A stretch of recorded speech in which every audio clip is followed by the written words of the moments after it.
Well, hello and welcome to the 9th episode. Is it 9th? It is 9th. The 9th episode of the Manx Footy Pod for the 2023-24 season. I'm your host there, Sam Turton, standing in for Andy Dalrymple, who is off hanging out with some monkeys, but we'll have more on that later. Joining me this week is a man who successfully got off a bus without falling asleep, Tom Curfey. I certainly did. We also have the Danny Murphy to my Mark Chapman. A big hello, Dave Norton. Hi everyone. And we are joined by the one and only, insert guest name here.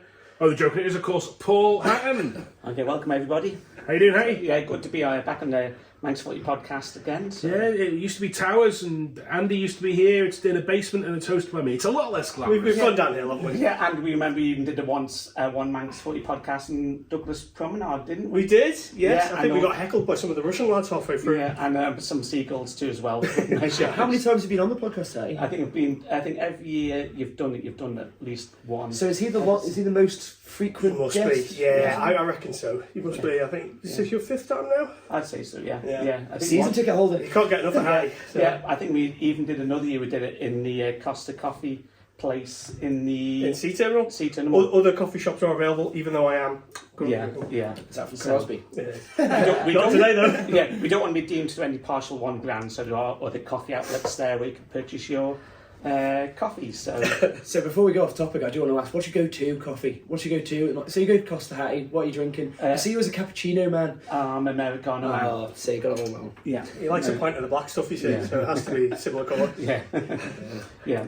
Well, I'm intrigued now. What do you have for coffee? I like a mocha, but people laugh at that, so it's not really like. I like a bit of chocolate in there. I'm still a girl. Do you get like a spiced pumpkin latte? No, none of that stuff. And Costa's a bit too expensive for me. Coffee Corner's not bad. It's still a bit pricey, but I like it there. I'm not going to lie. I'm very much. I like the calf.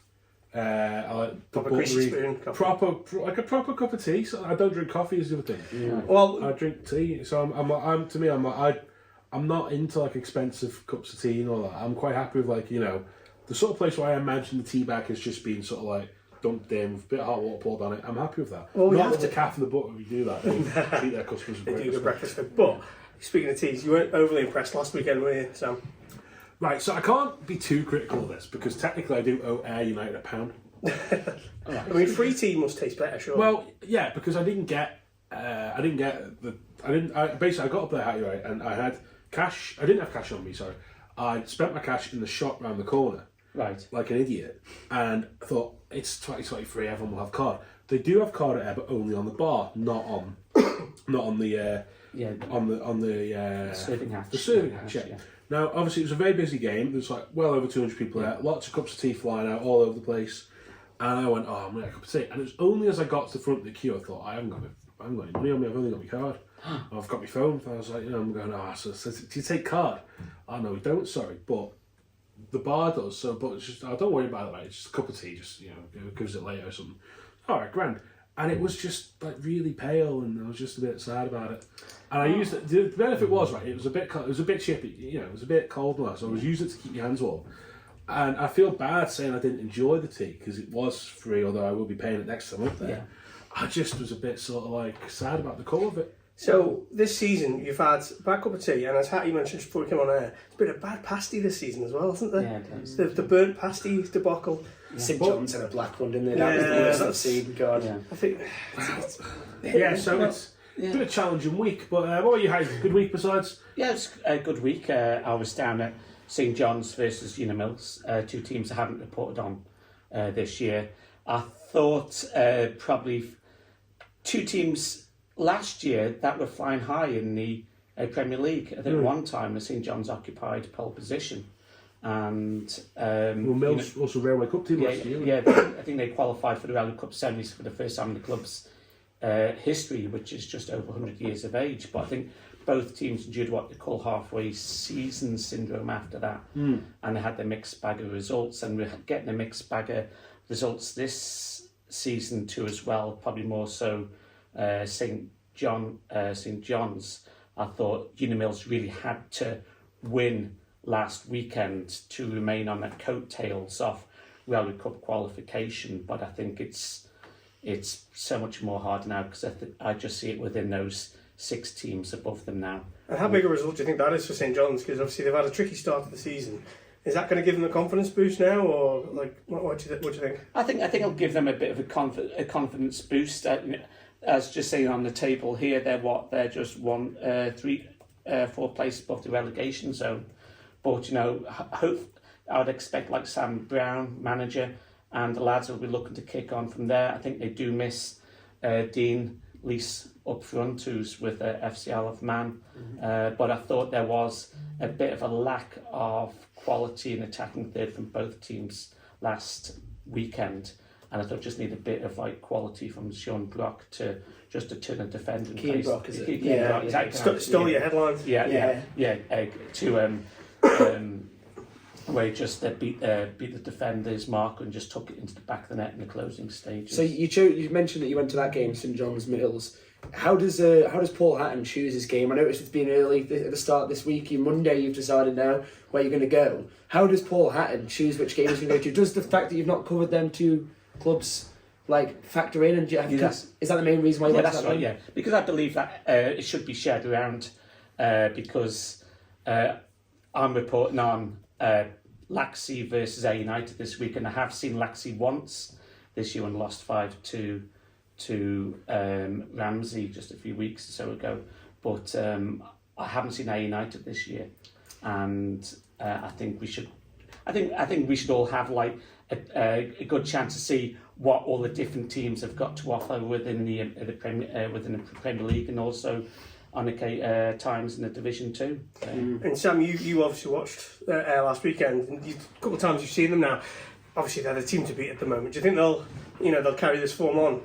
The thing is, they played they didn't have Johnny Shields playing last week. Yeah. And Harry Best didn't play either. There's a couple of lads not in the team.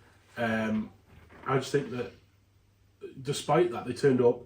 Ramsey, I think they struggled to admit they're at their best, and they had a few issues getting the game going themselves. But I just think that as a performance, you got a win without having to play brilliantly.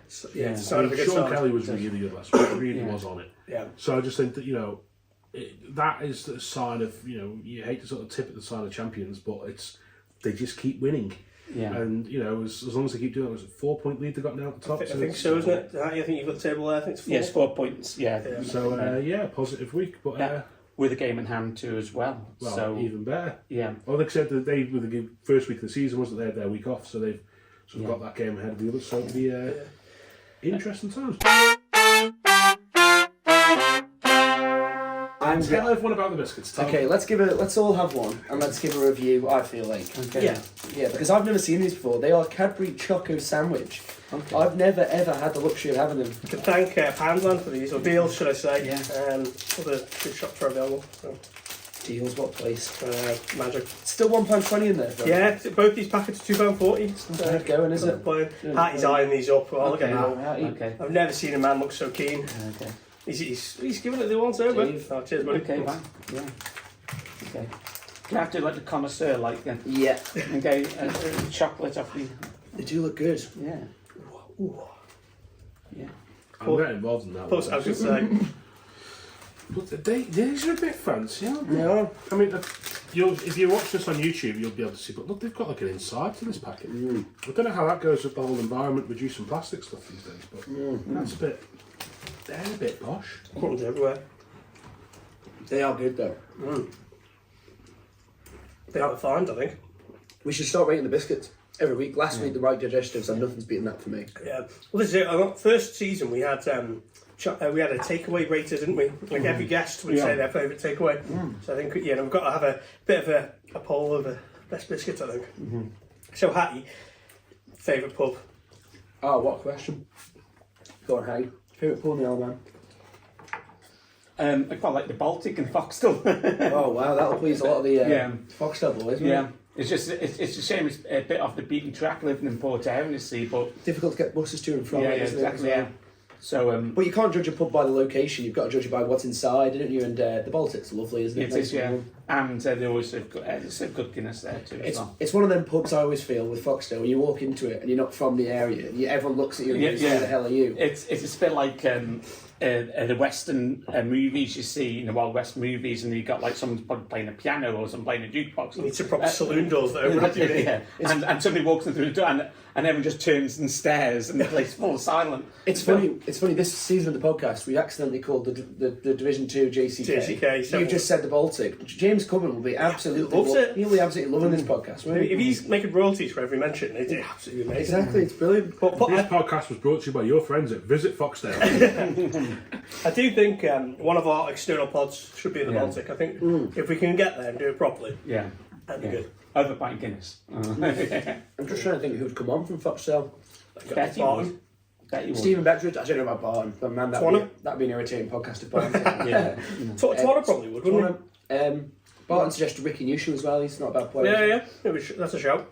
Well- Timmy Cubban on as well. Oh. But he could just be heckling from the No. sidelines. You have to bring a bleep in. Beep. Yeah. Well, and say that too as well. I went down to the it was quite a nice pub. I went down to the sidings in Castletown. Oh yeah. So rather than drink my normal Guinness, I had a nice selection of real ales there. So I do, besides Guinness, I do like to have a nice real ale. How do you rate the Albert in Port St Mary? Port St Mary. Sorry. Yeah, that's a good pub too as well. My favourite, without a doubt. What a pub that is. It's a bit of a Manx nationalist pub too. Oh, I absolutely love that place. Like, Yeah. Do you know the stat behind the Snaefell? The only pub in the Isle of Man you can see the summit of Snaefell from its door. That is a hell of a snack. I absolutely love that. Yeah, I can imagine. Yeah. And they'd serve Cobra in there, and that to me is the nicest lager you can drink anywhere in the world. Right. Oh, we're gonna have a clash here over Hatty's choice of drinks. Yeah. It's the Mira's still on that. It's Kay and Mira, Yeah. and Mark and Mira too as well. Good pub. It is. Dave, had a good week? Yes, been alright, mate. I wasn't covering a game last weekend, unfortunately, but I should be back out there this week. But yeah, leagues are shaping up nicely. I remember we talked about last weekend. We have to mention him around because Tom, you were down at the Russian game, weren't you? Do we have to? It sounds like it was a bit of almost a flattering scoreline. Yeah, the 4-0 was never 4-0. It was, Tom. We Yeah. Well, the paper could be wrong, but I would say it was a frustrating game. I thought Moran, we were in it, and it's not the Russian that we've played in the previous years where we've been beaten 4-0, 5-0, and we've been comfortably played off the park. Yeah. This Russian team isn't anywhere near as strong as it once was, and we were in the game for long periods of it, and it obviously went 1-0 to Russian. But right before half time as well, which is always a killer because that changes Dave Brew's team talk completely, doesn't it? Yeah. But then second half, we come back out, we were strong, and obviously we win that penalty, and we were all, at that point we were on top, and if that penalty doesn't get saved, Dean Cairns, good keeper to be fair, and I think looking back I was quite harsh at the time, thinking Matty's got to kick that harder, but it actually is quite a good save. So frustrating that didn't go in, and then I almost knew when the penalty didn't go in, when your luck's against you, your head's dropped then, and then everyone just thinks, oh no, and then I think the last 2 or 3 goals were right towards the end, and it was just, at that point it was just, we knew we weren't getting anything, and it kind of opens that, which is frustrating because goal difference could end up coming down to it, so maybe you need to keep it tight even when you're losing, but... Yeah, and also too as well, that was like Russians' first win of the season, and they I think they're bottom last weekend. Yeah. I think they now move 3 places above the relegation zone. Yeah. So it is still, I'd say, still very nip and tuck down there. Well, unfortunately, I think the players gave up when Tom took to Facebook the day before and said he was going to leave. They thought that Cam and Adam had made the right choice to leave. Yeah. Well, that was not me on my Facebook. I can confirm that. I occasionally leave my laptop on at work, and when you leave the office and you leave your laptop on, people frape you, is the term, isn't it? Yeah. I hope we get that clear. I hope we said that clearly. And Sam Turn and Andy like to team up and go on my Facebook. It could even be you involved. It was absolutely not me. I just took a screenshot of it and then reposted it later. So it definitely was Dave involved. So yeah, frustrating, but what can you do? People who know me know that I'm not leaving around. Well, I think we... let's just move on. Okay. Fair enough. We've had nothing around this week, haven't we? Okay. We're all agree? Well, So, obviously, we've got Hatty here, and it'd be remiss of us not to go to the question board, really, Dave. So, what have we got? Yeah, well, you've gotten off fairly lightly this week, mate. You've obviously been on several times before, so most of the questions have already been asked. Okay. First one from Joe Middleton of Corinthians fame. Okay. Might be a loaded question, might not be, but he wants to know what's the best goal you've caught on video in Manx football. Ooh, and let's face it, you've caught thousands of goals I've on camera. caught quite a few. I tell you one thing that did make the rounds, because I think you was going back quite a few years back. I think when somebody scored, Connor Doyle scored in the Charity Shield for St George's against Russian, and it curled into the top corner. Oh yes, I think I remember that. Yeah, and I think you post that on a website across in the UK, and that got quite a few hits in the back of that. But I think there's so many goals to choose from, it'd be hard to pick a single one. Any of Joe's that stand out that you want to give an honourable mention to? Just trying to think. I mean, let's face it, he just scores good goals. That's all we can say. I think he, as a match last year, he was. I can't remember. I think he had a penalty set. He's a goalkeeper, and he saved a penalty in the closing stages. Oh, really? That's impressive. Yes. So I do remember that. I think the St John's. Yeah, it was slap bang into injury time. It was 2-2. St John's rewarded a penalty, and I think Clinton's goalkeeper got sent off. Joe Middleton took on the responsibility of the gloves, and when St John's took the penalty, Joe saved it. Fair play. That's a good goal. Yeah. I'll turn the question around, and you guys, then obviously you might not have filmed it, but what's the best goals that you guys have seen in men's football? Good question. It'll have to be my goal against Ryco. Was it tapping? It's my first ever goal from around Combi, and people will say it's a cross. It wasn't a cross. It was when I was, must have been 17 and 16. Oh, are we talking Mudrick for Chelsea last week? Yeah, literally very similar to that. Yeah. But then Mudrick was a mistake. Mine was obviously planned. Skill. And that put us 4-3 up against Rycob Combi, and we ended up losing 7-4. So. Do you know what? I can relate to this. Back when I was playing for Laxey under, what was it, 16 to 14s or Combi? I can't remember what it was, way back when.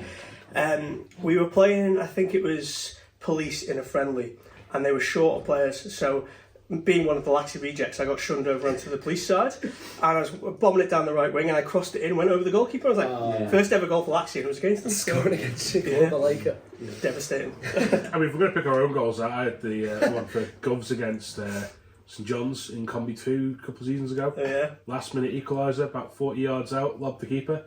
Not going to lie, it was because I looked at the centre back and thought, I'm not doing you for pace. But the best goal I've seen would have to be Pekka last year for St George's up at Douglas Royal.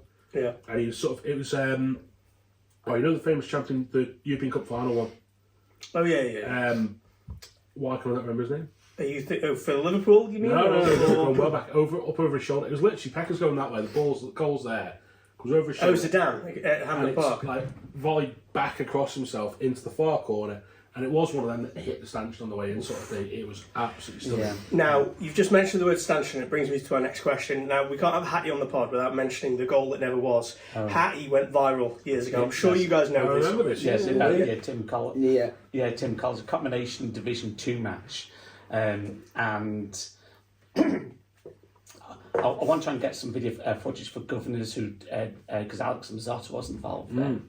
So I thought I'll there's nothing on the game at all, but I thought I'll try and get some video footage to help them with their prize presentation. And it's a midweek game, and it was governors had taken the lead, and then it was 0-0, and Tim Collister, who's their striker, he unleashed an superb strike, and it hit the underside of the crossbar, and it bounced out, but the ball did cross the line. I think it hit the stanchion, It didn't hit it? the stanchion, yeah.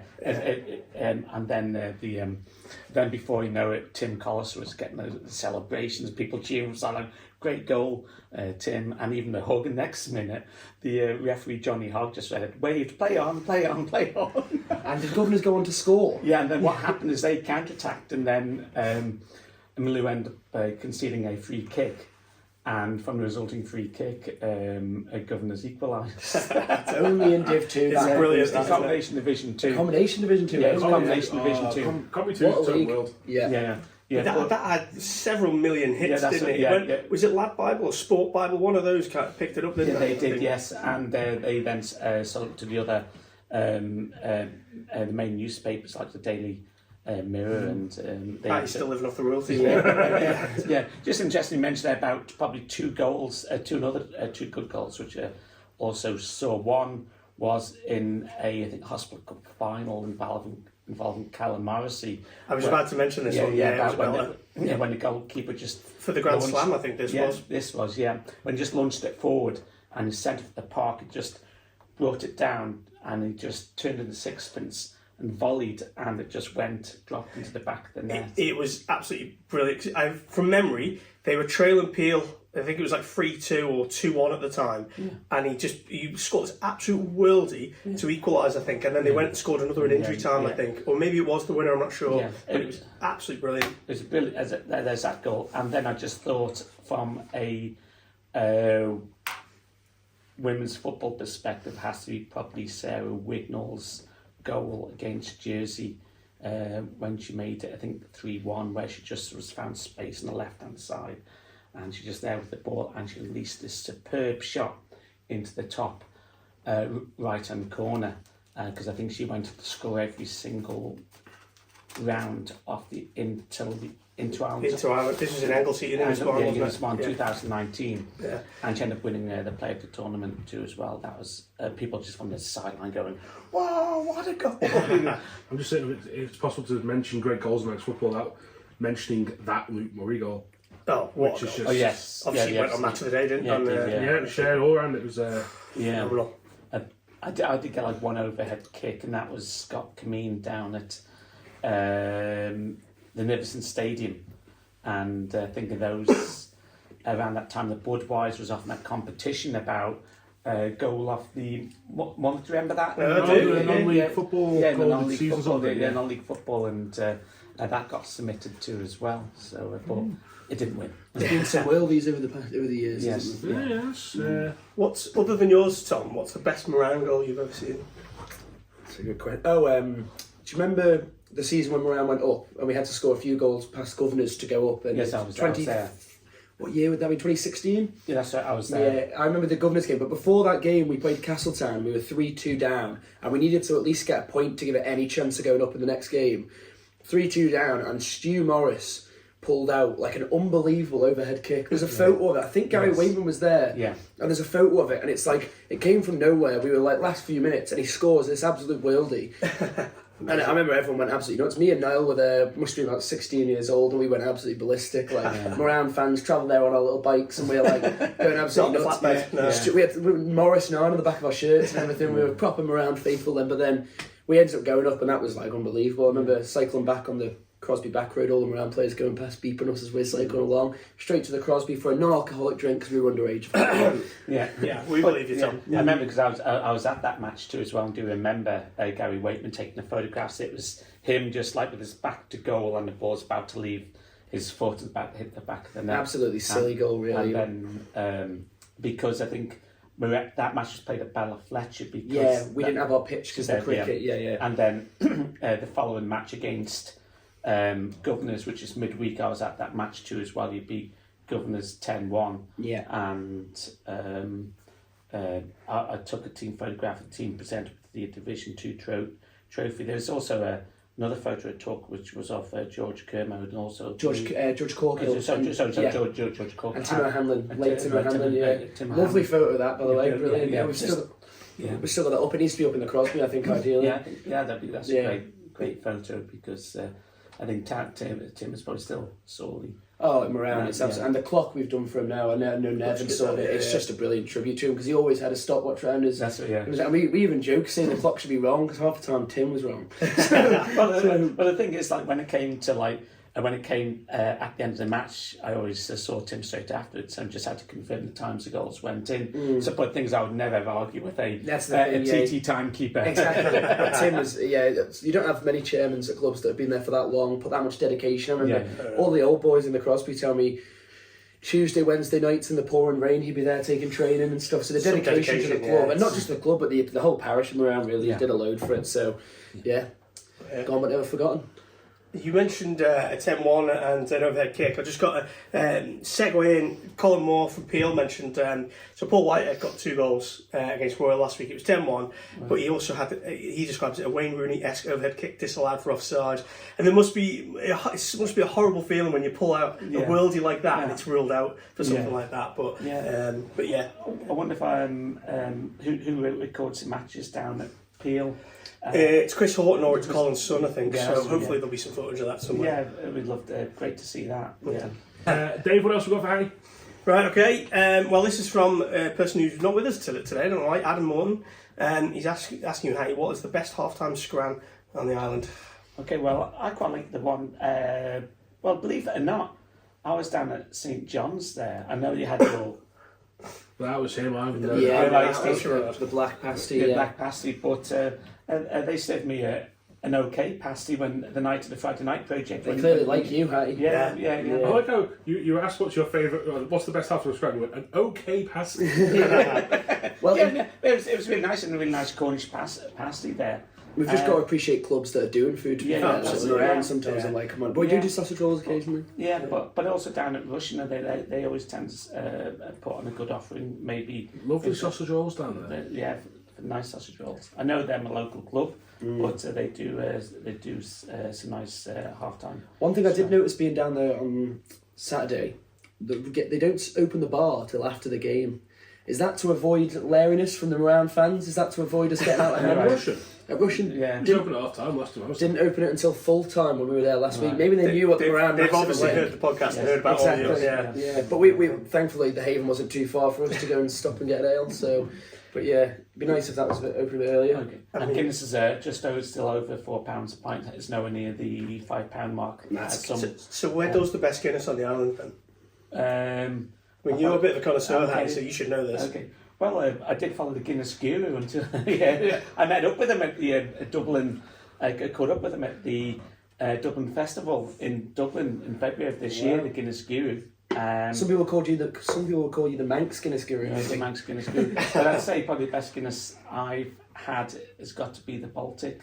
Yeah, because I think the previous landlord was Joe Kneen. He was from Ireland, so.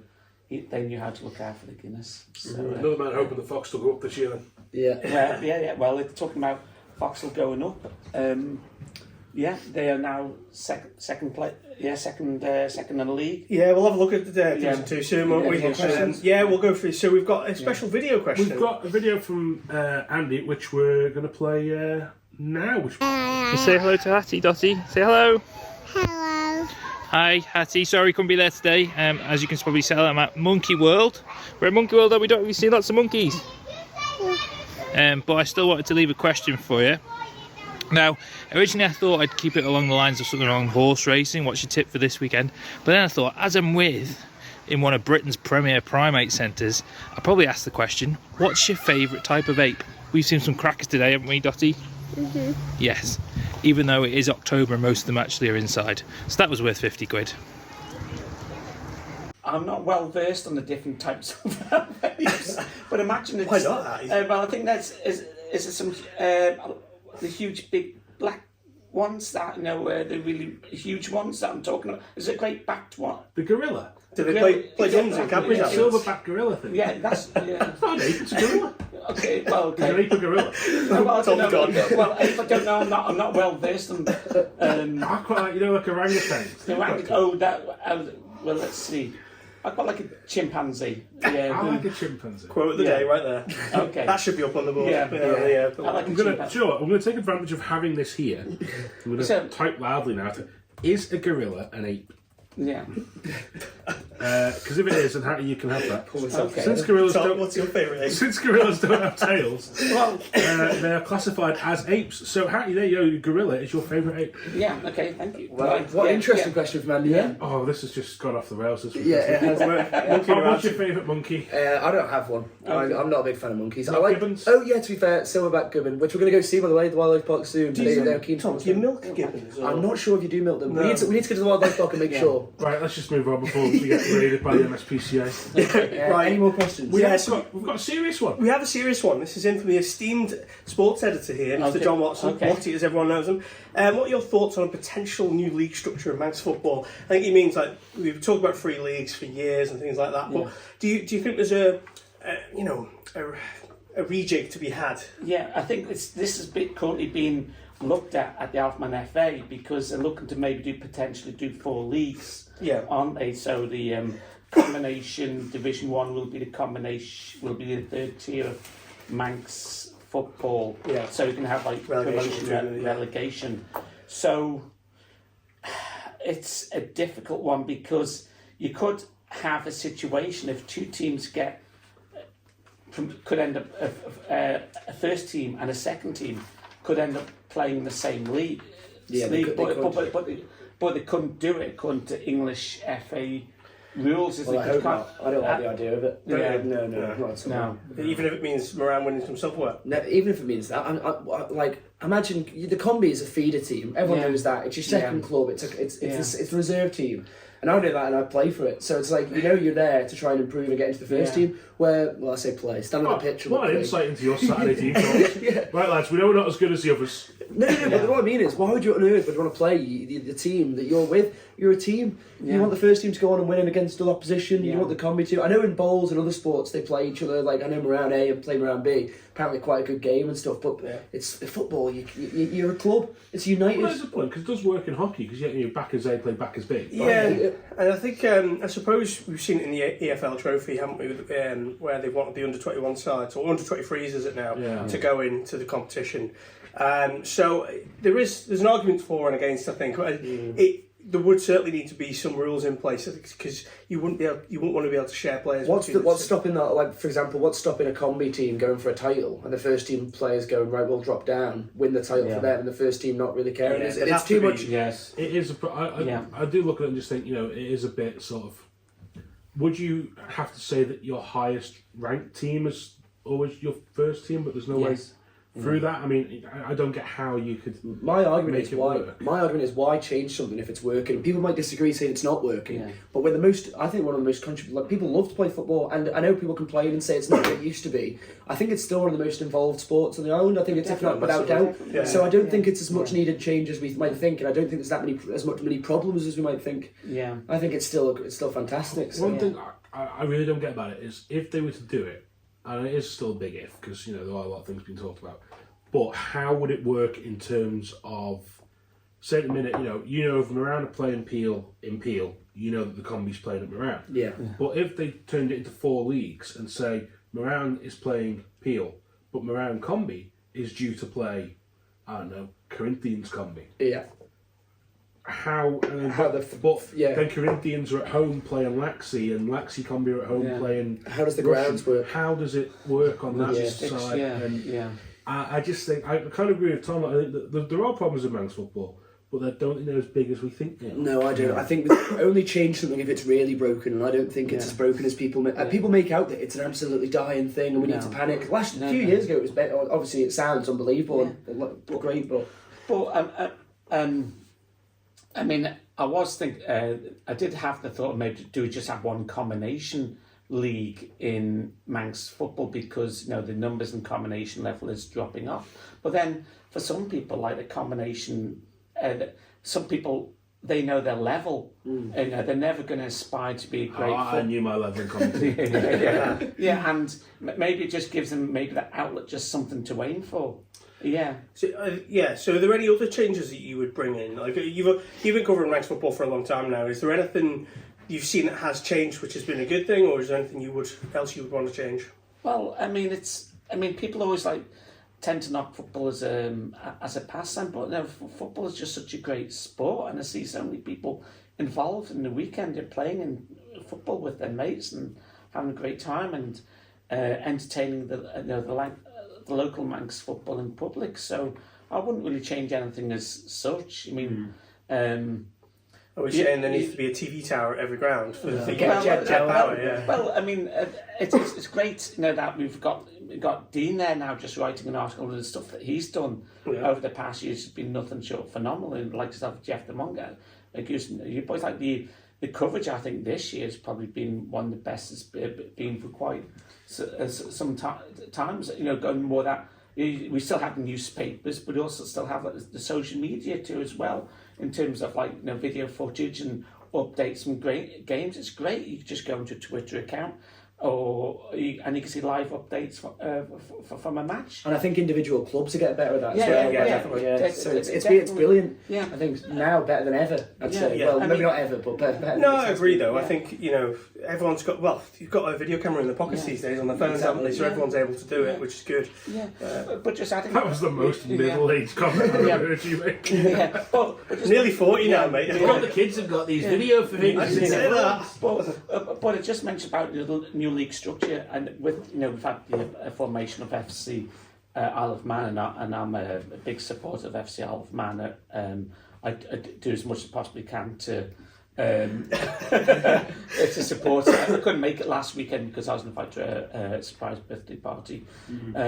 But I think with that taking away, you know, the elite players from Manx football, it has lessened the quality a bit in terms of Manx football overall within the leagues. But now we're getting some really more competitive, even matches. Like last year, there's at least like towards the end of last year, there's still 3 or 4 teams in the relegation mix. You know, there's still nothing was decided. Come only up until towards the end of the football campaign. So before we finish with the questions, I've just got one myself that I'd like to ask, and it's basically, obviously people refer to you as the like almost the encyclopedia of Manx football. You've done a book, multiple books, I believe. Yeah. Reports every week, video footage, everyone that everyone loves. I just want to know. I want to go back to the start of all this, Hattie. Where's this come from? Where's the Manx football nan, as everyone knows you as?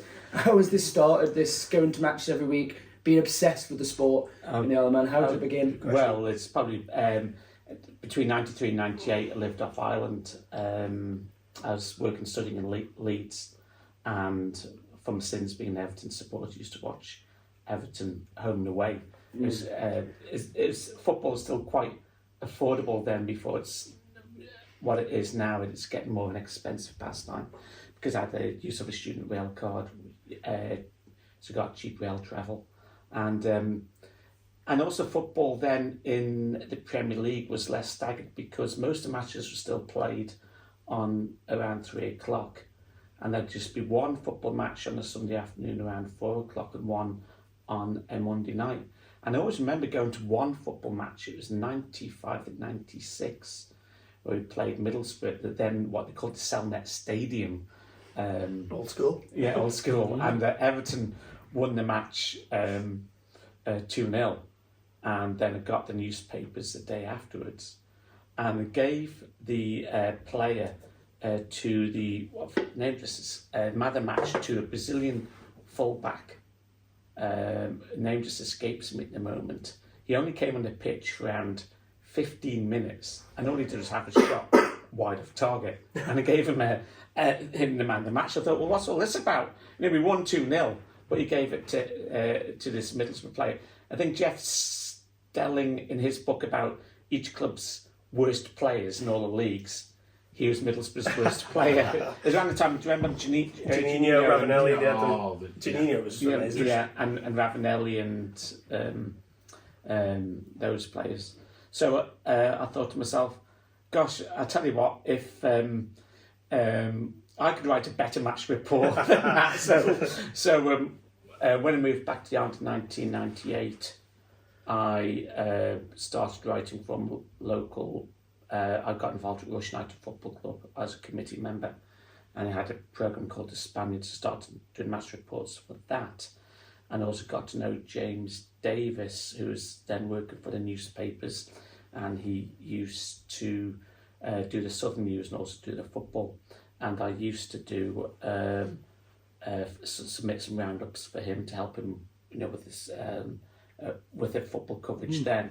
And it wasn't until 2003 that my work got credited for the first time with my name on the report, and from then on it's been that way since.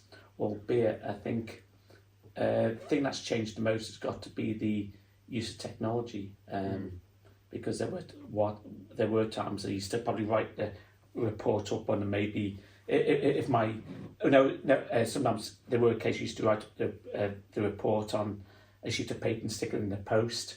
They had the old dial-up connections on the internet too as well.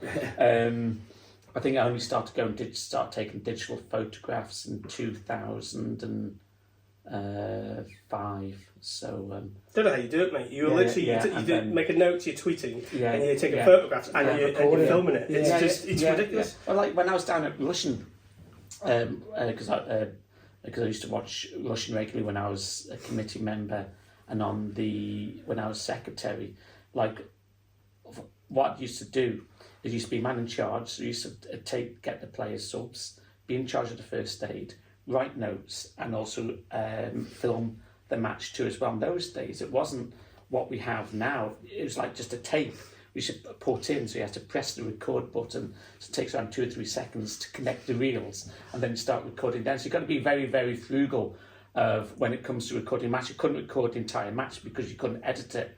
You just had to be because you have to be wary there's only so much tape that you can use. It's pretty awkward as well. We're halfway through, you just got like your mum's episode of Hobby City on there. Sorry lads, I missed the game this week. Bit of a tragic. However, a bit of good news. Deirdre's back with Ken. What episode that was? I've been watching Old Corrie since our chat last night. Let's not go down that back. We'll get to Deirdre Barlow's love life another time maybe. But I think if we should we move on?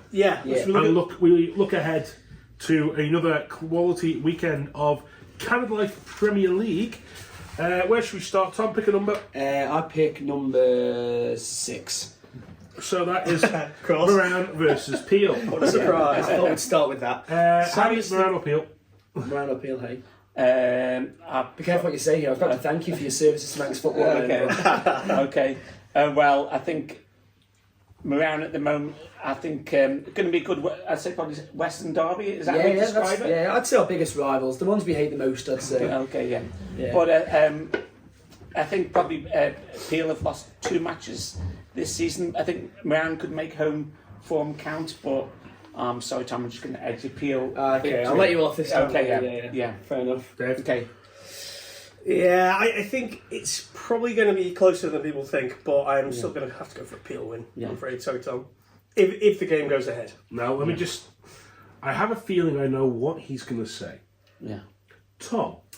So I'm going to go with the Moran win. There we go. And I think the reason is because I think we've had a tough time with it recently. Peel, there's no game like Peel to get you up for a big Western Derby, as you say. So maybe, I don't know, maybe this is the week we get into first gear. You're going to be the first team this week, Tom? No, you hit the straps and... maybe this will rally us up. And we've got Royals the week after, so maybe if you're looking ahead to that, you're thinking, this could be a good chance for points, get us out, drag us out of the relegation zone. But there's no panic yet. There's still a long way to go. So how's the players, sort of the mood in the change room after that Russian loss last week? Because Russian was more frustrating than the other games in the past. Because they knew it was a closer game than definitely. Yeah. But it's it's not like morale's down or anything. Training's been brilliant. Everyone's been great. Like we'll go again, and I think that's probably like similar for every club. We're not that far behind Royals and stuff. There's no panic setting in yet. We've got time. It's going to stay close, I think, down the bottom of the table. Fingers crossed. Anyway, I was just looking at this. Peel course won 10-1 last week. That is concerning. Lee Gale got 4. Paul White got 2. Taylor Andrews got 2. Aaron Costain got a goal. I mean, that's doesn't bode well. No, it doesn't. Yeah. It doesn't really. I hate to break it to you, Tom, but I'm going to side with the lads, and I'm going to say that Peel are probably going to pick this one up. And, do you think it's going to be a 10-1? Or do you reckon we'll put more of a fighting than that? Okay, if we're going to go for a score, I'll say 9-2. I'll take that 2 goals. And say 6-3. An interesting mention about Lee Gale and Paul Whitehead there. Team of the week. I think Lee Gale has made 3 team of the week appearances, and Paul Whitehead 2. So it's 2 players pretty much in form for Peel at the moment. Gale is the player of the month for September, and according to Eric, he's an outside bet for this month as well. He's not leading the way, but he's in with a shout. Well, I don't want to preempt Dave Reed's the weather, but we do have a bit of an issue. It could be a case of if you play this weekend, you have a surprising chance of being player of the Possibly. So, okay, so we're all pretty secured an appeal win, except for Tom, of course, who was once again backing him around. We're going to be top of the league if I have my predictions. Peel and Laxey will be dead bottom. Yeah, well, speaking of Laxey, we'll go there next. Laxey last week had a bit of a difficult week against St Mary's. Following our podcast. Curse of the podcast, yeah, so that's why we couldn't get a guest this week. That's why you're here. We were meant to have Herty in, we were going to get Johnny Myers in, and they all looked at what happened. They all looked at what happened. He's going to believe you if you say this. They all looked at what happened to Palmer last week and went, I'm not going near that, boys. They're cursed. Yeah. And I did predict a Cam Avery mistake, and it happened, so let's go for that again. Oh, there's Tom's. Anyone keeping count, that's Tom's weekly mention of Cam Avery. So, Laxey versus obviously have won every game so far this season. Laxey have been a bit indifferent, but they are back at home. And how do you reckon we'll go, Hatty? Well, just interesting, just reading the report here from Dean Turton. It was interesting what he noted, because he said that Laxey, there's a bit of a real lack of desire. He mentioned that lack of passion, desire in the final third throughout the match. It seemed to be, it's not happening for them up front at the moment. And with A United, just reading your report here, about they seem to be firing on all cylinders. Was the second half A United, was that bit of a... I think, to be charitable, the game itself did it fizzle out? Was challenging for both teams. Right. There's a few things where the pitch, the grass was a bit longer than I think the lads would have liked it, but obviously with the rain it's difficult to get it cut. I just think it was a game where there wasn't a lot of natural sort of passing ability on display, shall we say. Right. It was a very sort of touchy game, but both teams have got decent defences. You know, Paul at the back for Ramsey as well, who kept well at bay. So I think it was a difficult game with not many chances either way, to be fair. So, and probably maybe that edge of maybe that Northern Derby too as well, riding on it. And I saw your photograph when you tweeted, probably had the biggest game there. Yeah. Oh, it was fantastic to see. I mean, the only thing with there is, of course, it takes up the road for about a mile on each side.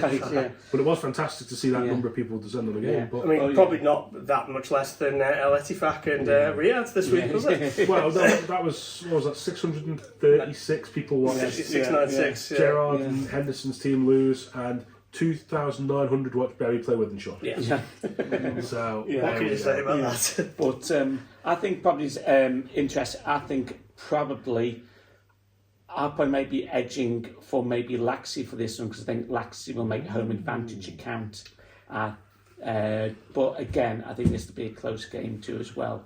It all depends about how many players will be affected by FCL.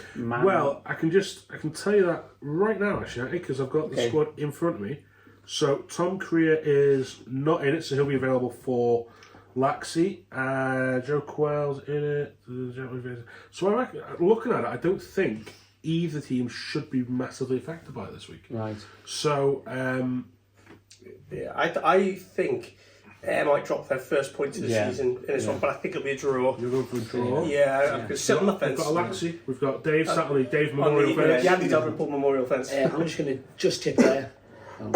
You reckon? I've got to decide and vote. Yeah, I'm going to say I'm going to join Dave with some splinters, and I'm going to go through proper Manx draw, 4-4. 4-4. I like it.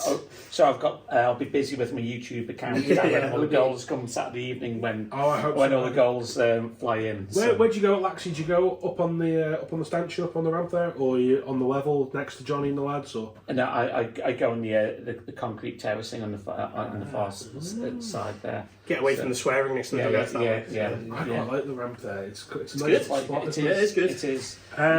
Let's take the short trip from Laxey and head north. Ramsey last week they obviously were beaten by Ayr, but only just. This week they've got St John's coming to town. Now you've obviously just been looking at the SCL man squad. Is Charlie Higgins in it? He is in it. Right. Yes. Okay. So that probably tightens the game up a little bit. But I even though St John's won last week, I still think Ramsey will get the points in that one. So he is in it. However, Jamie Cole isn't. So. That's a big plus for a big plus for Ramsey and him at the back. Yeah, definitely. So I think Ramsey will dust themselves off. I think they'll be back, and I think St John's obviously beaten Mills last week, giving loads of confidence because they've come back of beating them around. They've beat Mills now. That'll give them. They'll be proper feeling good. But Ramsey, I think Ramsey are a really strong side. Yeah, and their home form. And the home form. We said it last year in the podcast. probably the best home form on the island. Yeah, well, last year it was good. Yeah, This this year year. won every game. I just think over 2 seasons, Yeah. that home form is impressive. Do you think the stand helps? And you know what I love about Ramsey playing there? I don't love many things about Ramsey, but the one thing I do, the music on the warm up feels like you're a professional footballer walking down those stairs and there's loud music on. You know, you're knocking a ball about. There's music. It feels like all they need is that song. What's the Premier League? You never shot this love. I will never let you go. What's that song? What's that song? I know the one you know. I don't know what I mean. I'm just so like live football, Sky Sports. Like boom, here we go. Right. By the way, you did say you didn't like it much about Ramsey, but why did you book a staycation there? Tell me. Let's not talk about that. We'll move swiftly on. We've all got Ramsey, Hatty. Yeah, I think I've got to go for Ramsey, albeit to see St John's win last weekend. I think, as you touched on there before about the home form is so key, because like last year I think they only lost at home twice against the champions Peel, and also I think Onken, but it's just their away form let them down last year. I think their only time they won away from home was Onken, and they're lucky to have won that match because I was at that game. But this year I think they've readdressed the away form because they picked up a point against Corinthians, and I work with Liam Cooper and he said none of the lads remember getting any points on the previous trips at Fletcher. That's a big plus, and also away win at Mills. Ramsey, they do seem to have a bit of an air of a bit of a team in transition. They're sort of building something there. Yes, yeah. I just think you got them, you got Air. There seems to be something building in the north of the island at the minute about just that. There just seems to be that build-up of quality. Yes. I think if they had Charlie in this week, it'd be a different story. But I still think that home form, record. Also, I've just had a look at that as well. Dean Lee's playing for FC Alman this week, so that'd be Dave. What do you reckon? Yeah, I'm sticking with the Ramsey win for that one. Yeah, So, Ramsey, I think probably complete the set, and I reckon it'd be close. I think Ramsey without Charlie, it's a different game, but I just think they'll have enough there. I just think last week was a bit of an off week for them. I just don't think they didn't get going against There's no shame in losing to Air away. No. You know yourself how hard you see it. Sean Kelly and hurt you hard. They can make it for you. I think Jamie at the back, he's got a good swallow. Also got Ricey in there, who was amazing. Team of the week. He made some fantastic saves. Yeah. So I reckon they'll just have enough there to scrape through it against the Johns. Yeah. We shall go. Dave, where do you reckon we should go next? Union Mills or St George's? We'll go St George's v Corinthians, I think, on this one. Okay. Yeah, I think it's a big game, isn't it? Well, I think going back around 5-6 years ago, this would have been a huge game. Yeah. These But are the it's just- teams, weren't they? These were teams that people looked up and said which were challenging for honours. But I think with St George's now only fielding one team again this year, and Corinthians being hit by FC Alman, but they just things about Corinthians, they've got the youth set up. They've always got a chance to reinvent themselves as a team. There's always these quality youngsters coming through the ranks. Well, they've got Chester Bell, who is probably my favourite player of the season so far. Right. I think he's brilliant. Yeah. He's really good on the wing there. Yeah. Well, but I can feel like I can hear rain outside, so questions I've got to be asked whether this game will be on. Stop ruining it. We'll get to Dave reads the weather later. it's going to be Hatty reads St George's. We're not going to go down that route. We'll have Johnny in one week to ask him about these irrigation issues. Yes. So, Hattie, what do you reckon? Do you reckon George's got enough firepower to do it, or?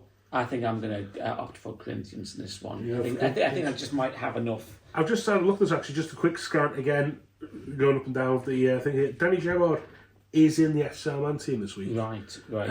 So it'll be interesting. It's a big loss for Corinthians. But then Ben Wilkinson is still in, which is obviously a big loss for Geordies because he is when he's plays for Geordies, he's such a big presence. Absolutely. Dan Simpson, is he Still no Simo. Oh, right. I've had a graphic ready for weeks.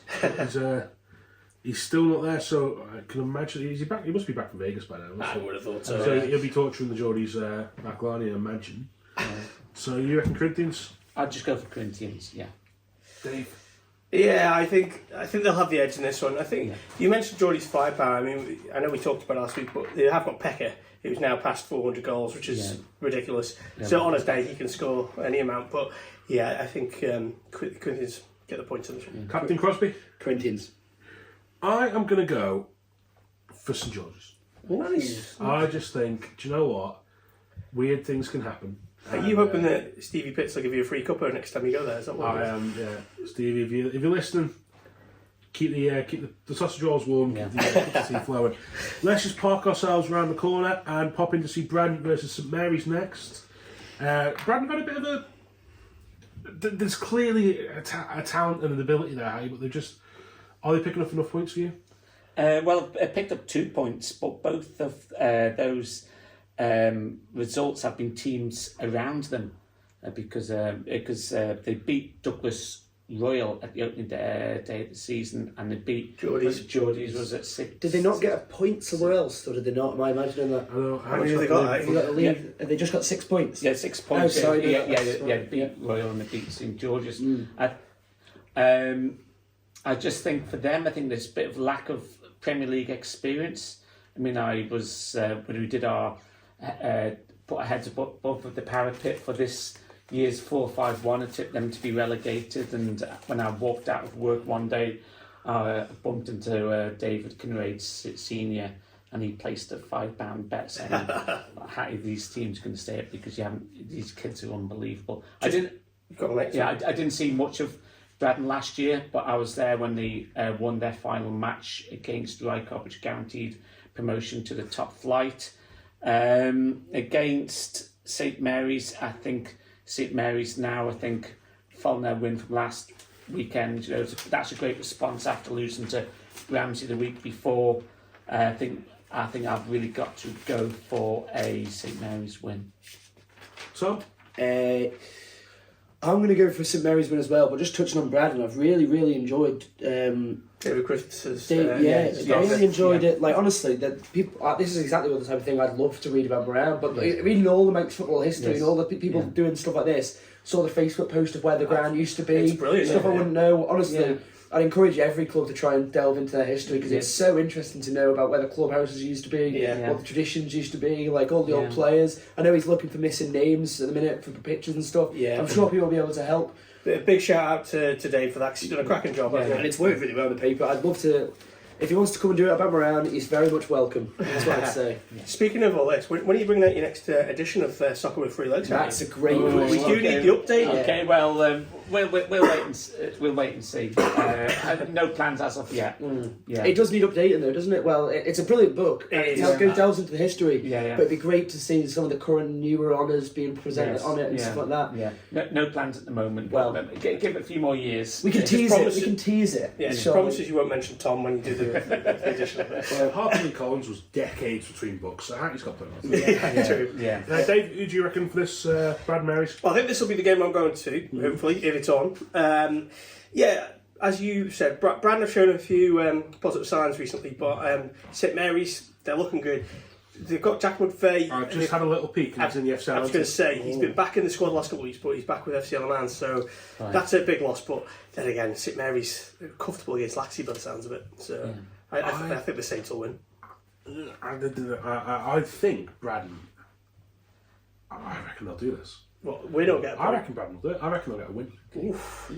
I think there's enough quality there. I haven't seen Mary's play this year yet, weirdly. I don't know how people. They beat Laxey last week though, and then they just tell them they're going to. But that was the curse of us. Okay, you're saying it was our fault. Yeah. So this week I'm going to say Braddon are going to win. How much is Goldsmith paid you to say that? Yeah, guys.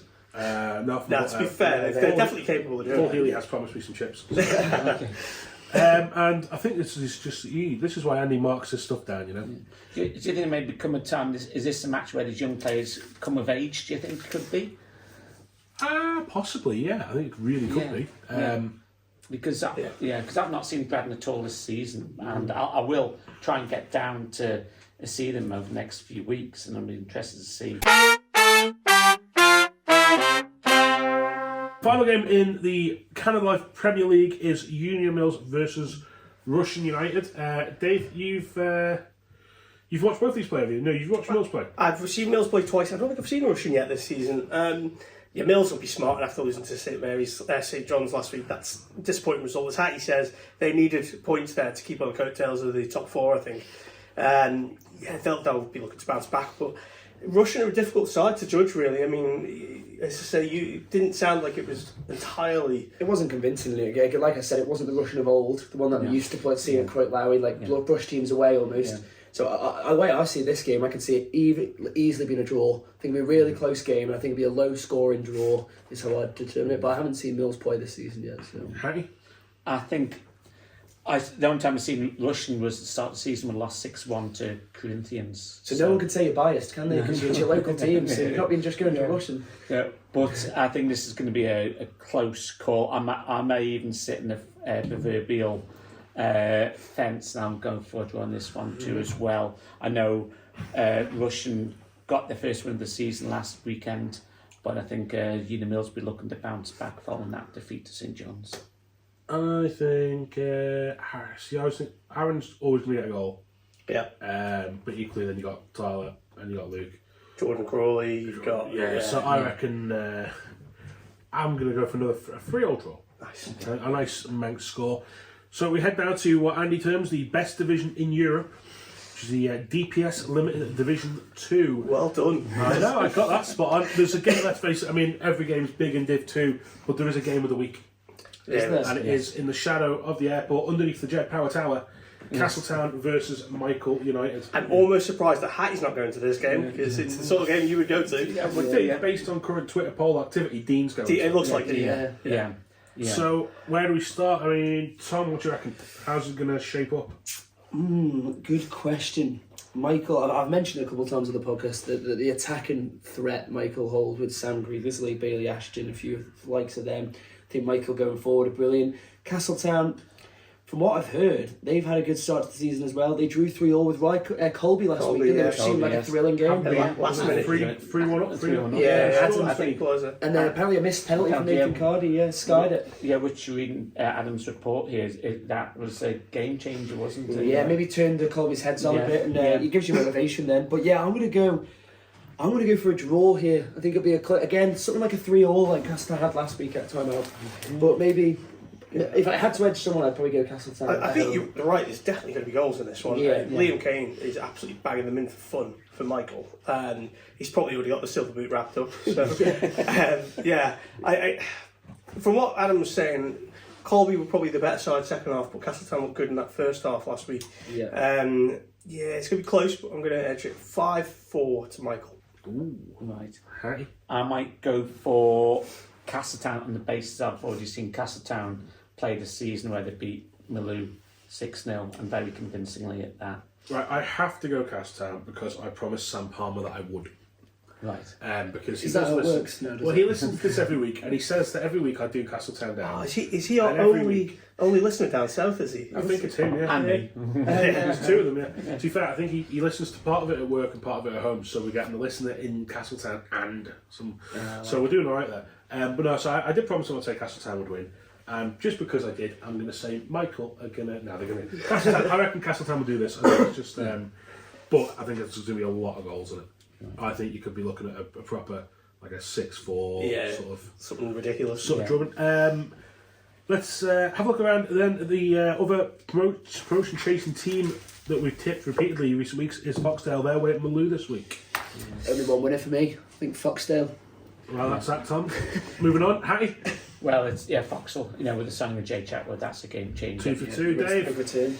Yeah, Jay's a massive factor, but Malou, don't forget, they won 5-0 last weekend. They're back on form, so... It's won 5-3. 5-3, sorry, 5-3 it was. But anyway. Playing goals, that doesn't count. Yeah. So there's just scoring. They've got the Cooper Troopers banging the goals in. Yeah, so I think it'll be a closer game than people expect, but yeah, Jay Chatwood, he's going to fight them to victory. Foxdale will find a way. Yeah. What are you? Party Central and Baltic. I think Malou, you can never count Malou. They always have this. They do always have a decent team, one way or another. They'll battle. They're always going to have a scrappy team. They're always going to dig in. But I do just think Foxdale, they've got they've got Chatwood they can call on. Even as a start, bringing him off the bench is just such a. You've got another striker up front, Jason Charmer, Vanarama. He's not a bad player as well. So. Jason Charmer, That's the song, Jason Charmer.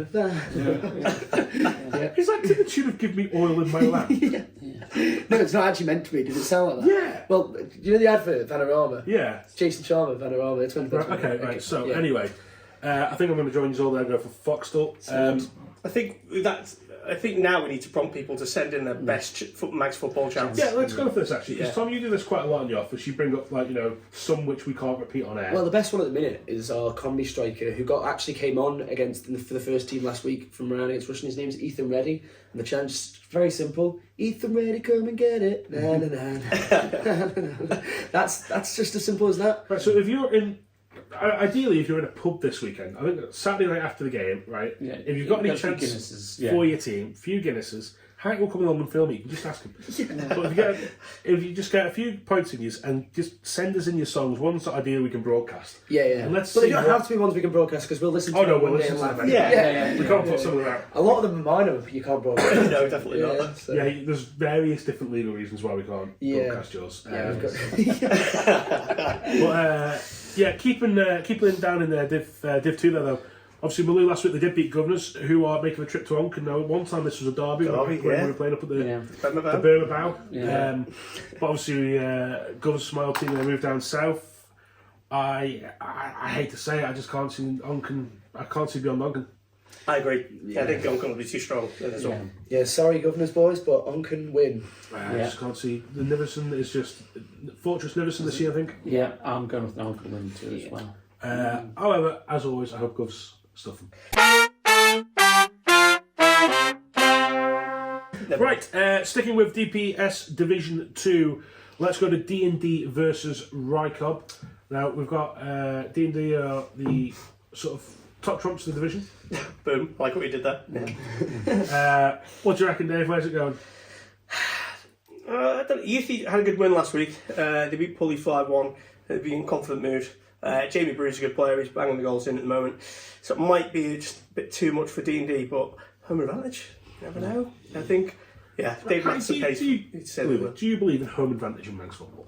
I think to some extent, yes. You know, it's people get more of a feel for the pitch and what they're used to and the surroundings too as well. And some places where, like I come from in Rush, and you do have a bit of that partisan support. Some of the country clubs, you do have that. So, some cases, yes, but I wouldn't say it's a nailed on fact. Nailed on certainty. It does have its what's the way to describe it? It does have its advantages, but I wouldn't say it's a nailed on advantage. Yeah. Fair. I think that's pretty fair enough. I think we've reached a good point there. So, who are you going for? Okay, well, We're almost shocked that a good point's been made on the podcast. I know. This is not a place for this. This is not all for the day. well, believe it or not, I work with Will Gavin, okay? Right. And I think Duxton District, the only team in the Manx football in the top two leagues not to register win this year. Oh, that's not a nice stat. So far. And he's told me, right, first of all, is this year they're probably going to get, they have all the best players available, I think barring one, but also two as well. I think he's not in charge this weekend, and Doss has taken temporarily the helms this weekend. So it would be probably Will's luck that when he's not in charge of the team, that D&D register their first win of the season. So just to keep Will happy, I'll go, and Dave Matheson too as well. Avid listener. Avid listener. D&D win. Home advantage. Yes. Having once worked for Dossa, I'm going to back her that. Follow it. Yeah, go on. D&D win.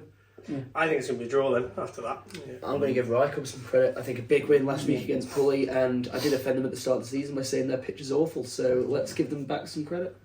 We have just the one game left then, which is Pulrose versus Jims.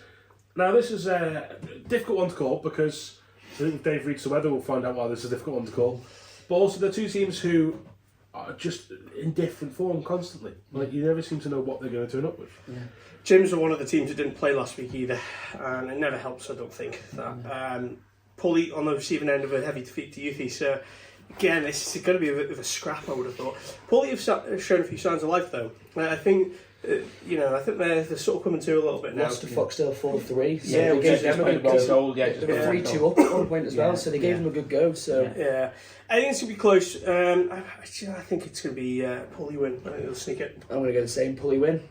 I'll go for a Jim's win. Ooh. Just to upset Maz, I think I'll go for a Pulley win. Right, yeah. Is it nice that we haven't got Adam on, so there's no hatred towards Jim? It does feel like hate-free this week, doesn't it? It does. Everyone's so Besides the hatred I'm going to feel towards all of you when I have to edit this later. Yeah, but Hatty brings out the best in everyone. Yes, so yeah. He does. That positive vibes. Exactly. You cut that, make that a meme. That's going to be the trail this week. We just want to turn to what's going on this Sunday. Is the Floodlit Cup gets underway in the women's football. We've got Douglas Hall versus Malou and Corinthians versus Onken. Now you have spent probably more time covering women's football than anybody else on the island. Yeah. How do you think this is going to shape up this year? Okay, well, I think Peel are looking like very strong because they beat Corinthians in the league. And I think Corinthians have lost one or two players. So I think Peel, they've probably got more strength and depth this year.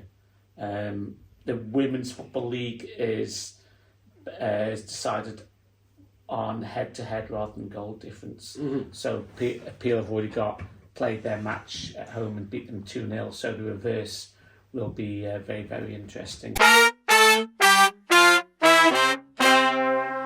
The two matches I just mentioned there too as well, Corinthians versus Onken. I saw Corinthians, I saw both of these matches in the league at the start of the season because they both were playing beside each other at Bala Fletcher.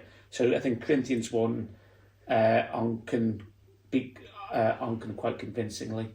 So I'm going to go for Corinthians win, albeit I think the Onken goalkeeper that day was a Caitlin Beattie. She played and she was absolutely superb between the sticks. She pulled off a number of great saves. And Royal versus Malou, I think I'm going to go for Royal, albeit I think Malou did, I think they lost, was it 5-4-2 or something like that. They did find the net twice. So yeah, I'm going for a Bala Fletcher win there for both teams. Just talking about women's football, it would be remiss if we didn't mention the Island Games this summer. Obviously, you followed the women's team all the way through to the bronze medal, didn't you? Did you enjoy it? Was it good to see the girls do well? It was absolutely fantastic, brilliant. And I think what we're seeing is just an influx of younger players into the squad, accompanied with the seasoned players like sort of Elna Gorn, who got her 50th cap against Bermuda, first women's football to do it, the first footballer to be a flag bearer at the Island Games. But I think it's the introduction of younger players under Wayne Leesey's stewardship has really galvanised the squad, and it was just, there's a great atmosphere amongst the women's squad. It's probably, I've got to say, the best in terms of team camaraderie I've seen of all the Island Games I've been to regarding women's. Excellent stuff. Good. Well, we've got 2-year countdown to the next Island Games, so hopefully we'll build that, and we'll see. Obviously, hopefully the growth of women's football going forward. I think it's one that everyone wants to see happen. It's just a case of whether it pulls out. Speaking of things that everyone wants to see happen, where should we start, Dave? Should we go and start with the majesty that is Combi Corner? Right, well, it's a bit of a short one this week because we did have a few postponements, but St Mary's have opened up a 4-point lead at the top of Canada Life Combination 1. They defeated Laxey 4-0 at Glen Road. This is while nearest challengers Ayr United's game against Northern Neighbours Ramsey was postponed. Union Mills lost ground on the top two after they were beaten 3-2 at home by St John's at Gary Moore. And the only other game in Combi 1 saw Peel record a 2-0 win over Douglas Royal at Bala Fletcher. So the other two postponed games were Braddon Corinthians and Moran Russian. Which obviously you would have won, Tom. Yeah, of course. In DPS Combination 2, Old Boys were in rampant form as they thrashed Gyms 7-1 at Blackberry Lane. And again, there were only 3 games took place in this division. Michael v Onken and Malou versus Governors were also postponed. In the Southern Derby at the stadium, Castletown were 5-2 winners over Colby, which is why Adam's not here today. And Douglas and District claimed a Desmond 2-2 at home to Foxdale. The best bit of the podcast. That's what we all come here for. Now, Everyone's favourite bit, I think. I don't think so. There's a typo in the next bit. It says Hatty reads the weather. Oh, okay. Does it? Well, let's give him a go. Oh, go on, Hatty. Again. Thanks, Dave. Okay, We're going to okay. get another graphic. So it's time for Hatty Reads the Weather. Okay, Friday's mostly cloudy with outbreaks of rain, possibly heavy at times. Saturday's cloudy and dull with spells of rain, which may be heavy at times. Both days will see some strong winds in places too, so it may not be too nice for football. What a debut. You've got the job, mate. You've got the job. We might have to bring him back every week. Oh, well, I'm going to have to keep making graphics every week, so let's keep it up. Have a quick check-in with the Ravens. Obviously, they had a 3-2 win at home last week. Goals from Sean Doyle, who seems to be finding a bit of form after... He's had a bit of indifferent after injury that he received about 15 months ago now. Yeah. I think he's just sort of... He seems to be getting back into his stride again, and he just looks that bit sharper this season than he did last year. And Tiernan Garvey also got a goal, really good performance from Dean Pinnington, who got a big hand in them games as well. This weekend, the lads are away at Wythenshawe. Yeah. All right. Now, they actually won the game at the Bowl 1-0 on this one, when Wythenshawe could have gone top of the league that night. Was this the Jack McVeigh penalty, was it? This was the Jack McVeigh penalty, where Matty Shaw became the most popular match official on the Isle of Man for several hours after he flagged for correctly, by the way, flagged for a Wythenshawe side. So yeah, but Jonesy has had to shuffle the squad around a bit this week, as we've seen with some names we mentioned, like Jack McVeigh coming back into it. Obviously, you got Jacob Crooks in as usual with Ryan Burns, Theo Davies, Sean Doyle, Tiernan Garvey, Danny Gerrard again coming out of the Corinthians team, Charlie Higgins, Frank Jones, Dean Lees, Alex Maitland, Jack McVeigh, Dean Pinnington, Joe Quayle, Callum Sherry, Carl Watson, and Ben Wilkinson. And Tom, I know you're delighted to hear that entire list Thank you. in full. So that game is, I think it's 3 o'clock kick-off this weekend against Wythenshawe. At home or away? No, it's away. Oh, okay. So the Ravens have played, I think it's 5 home games, 12 or 13 away games now. Yeah, we were looking at this the other day. Is at the end of November they start a ridiculous home run, don't they? Yeah. They do, yeah. It's, I think the last weekend of November through to 23rd of December, they've got 6 home games in a row. Which is good. Yeah, it's absolutely good because it means that I've got something to do on Saturday nights. Away from the Crook, man of the match. Oh, I think he's been the man of the season. I get Dean Pinnington's brought in a bit of the quality going forward, a little bit of freshness, but I just think I really like what Jacobs. I think he's brilliant. He's a class player. He's a bit like Andy Robertson. He's a bit just tenacious, just keeps going. He's always been quality. I remember playing at school, QE2 versus Castle Rush, and he was a nightmare to play against. An absolute nightmare. And he used to play centre mid. I don't know if he's playing for left Left back, left wing back. He was one of those you could put anywhere and he'd do a job there. I mean, he should have scored on Saturday. He hit the bar, I think it was for one. It was really unlucky not to score. So it's just, I think he's been quality this season and may continue. Bit of any other business. Now, I just want to sort of jump into this quickly because it's something that we need to sort of still clear up exactly what's happening with this, but it does appear. What we do know for certain is that Manx boxer Matty Rennie, who did play footy on the island as well, is going to be fighting in Bolton on the 1st of December, live on Channel 5. It is. Now, where is it at? Well, this is the thing, you see, Dave, because it is at the greatest named stadium in England. It's at the, you prepared for this, Hatty? Go on. Tough Sheet. What? Tough Sheet. He's not swearing at you, don't worry. That is the name for the Reebok Stadium these days. Oh, right. Bolton's Reebok Stadium is the Tough Sheet Stadium. What we're not 100% certain is that who on their right mind would want to be outside in December in Bolton. But yeah, so do we think it's... we think it could be in the arena next door, but it does appear to be in the stadium. Either way, it's fantastic to see Matty on Channel 5 be boxing. I saw his fight in Liverpool the other week where he won in a couple of minutes. This he's up against a guy, unbeaten fighter again. It's just fantastic to see somebody go off the island, and it's a sport that, I don't think historically we have had a great sort of professional lead in, but we've now got Matty, we've got Jamie as well, we've had Danny Roberts. It is sort of a building scene on the island. Well, Jade Burden. The Bob Burden, yeah. Oh, sorry, Jade the Grenadier, she's now known, apparently, she's changed her name. But yeah, also, I think on Matty's on the undercard for what it looks like a WBO title fight. I think there is actually a title on the line. Yeah, he's on the undercard for the, it is quite a big fight, so this is where it could be in the, I'm going to say the Reebok, because I'm not saying tough. It could be in the Reebok, which is just bringing back JJ Okocha vibes. I was the first ever game to be played at the Reebok Stadium because it was a 0-0 on a Monday night. This is back under the big Sam Allardyce days, was this before? It was what I do remember. It was quite sad because the day before Princess Diana had died in that car crash, we all had to have a minute silence beforehand before kick-off.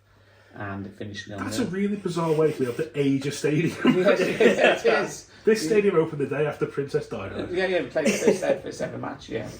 I went to the previous game, match, the previous ground, which was at the Brendan Park, where you couldn't see the far corner flag because there's a supermarket built on on part of the terracing.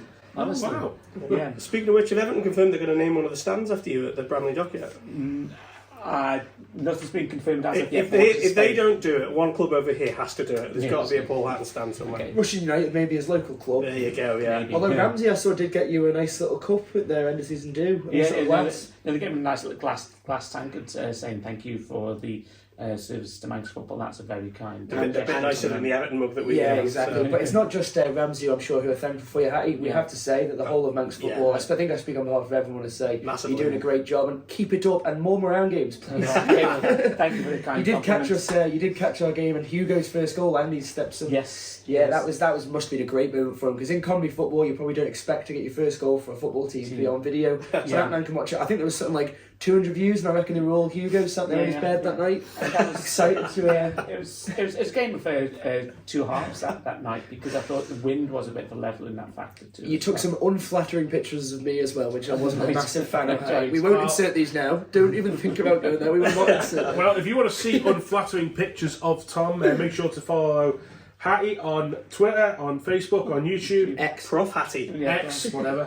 Yeah. Manx Footy Pod is also, of course, on Facebook, Twitter, X, YouTube, TikTok, MySpace, Instagram, Bebo, everywhere. MSN Messenger, why not? Yeah, just throw it out there.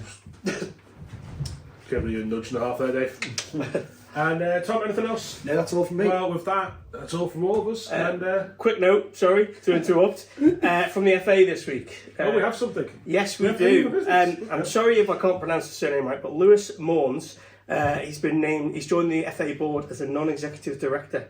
So that's just come out of the FA this week. So looks like he's going to monitor the corporate governance function and implementation of policies within the association. So there you go. Well, thank God we chucked that in because that is information that everyone was desperate to hear. From despite Tom's cynicism, it's again, we do need to get down to the FA and speak to these guys about everything's going on. But for now, Ta-ta for now. Da, da, da, da, da, da.